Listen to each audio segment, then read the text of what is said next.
are going to talk about one of the originals of the originals, YG, and we're going to be so excited.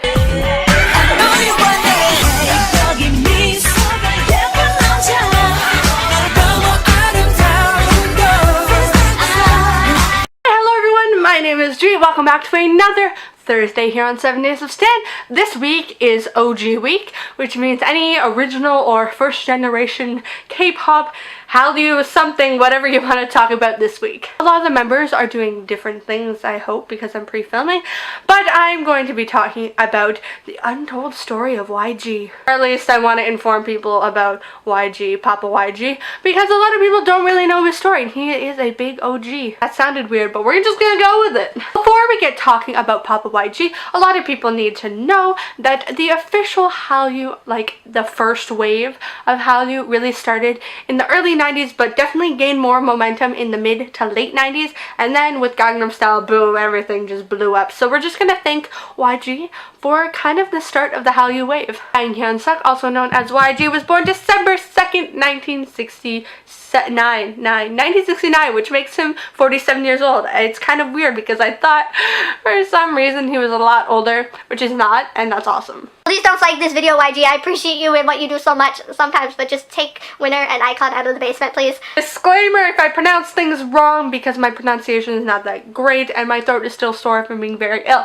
So let's get right into the untold story of YG that a lot of people don't really know. Flashback to 1992, when Hyun-suk actually made his first debut with the group. I gotta look this at the pronunciation. It is COCO and Boys, who COCO, sorry pronouncing things wrong, he is a member, as well as Hyun-suk, and who's the other person? Lee Juno, pronouncing things wrong, that's why I have notes. They were considered a hip-hop, pop, rock, and alternative group, and they were active from 1992 until 1996. Hyun-suk.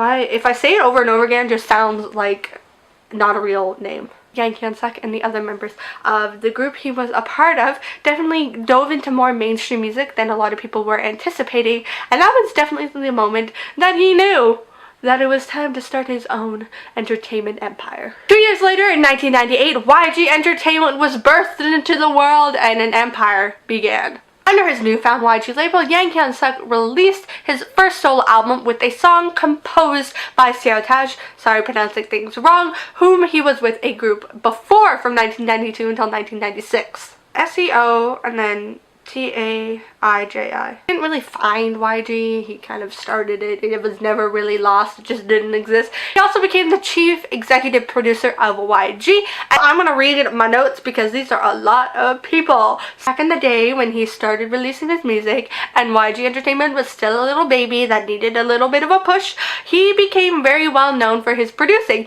and thus started the YG empire, put them into a rocket head start. I have a list of them, I know most of them, but I just don't want to forget anyone right now, but I'm gonna name some of the popular ones, like 7, Big Bang, 21, RIP, because you're still in our hearts. We also have Tableau, Epic High, Psy, because you know, I'm still, hate myself. After 2012, YG basically started collecting people like they were rare Pokemon cards, and debuting people like they were rare Pokemon cards, because they're all rare Pokemon cards. But he signed Lehigh, Acton Musician. We also have Winner, Icon, the newly debuted Blackpink. We also have Zion T, who just so happened to now be under YG, as well as Katie Kim. So about his personal life, if you don't know, Hyun-suk has a kid.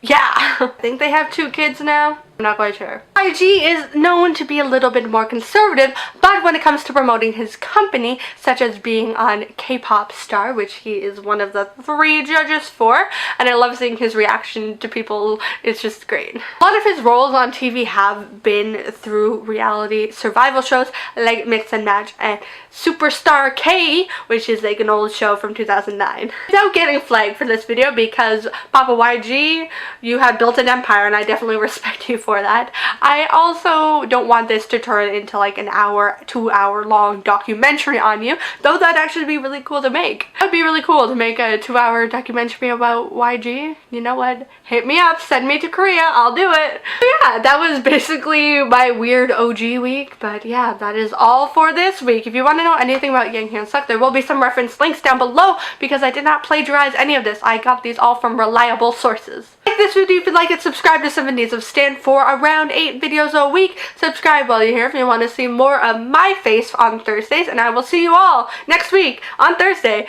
Next time, love you, bye! Wah!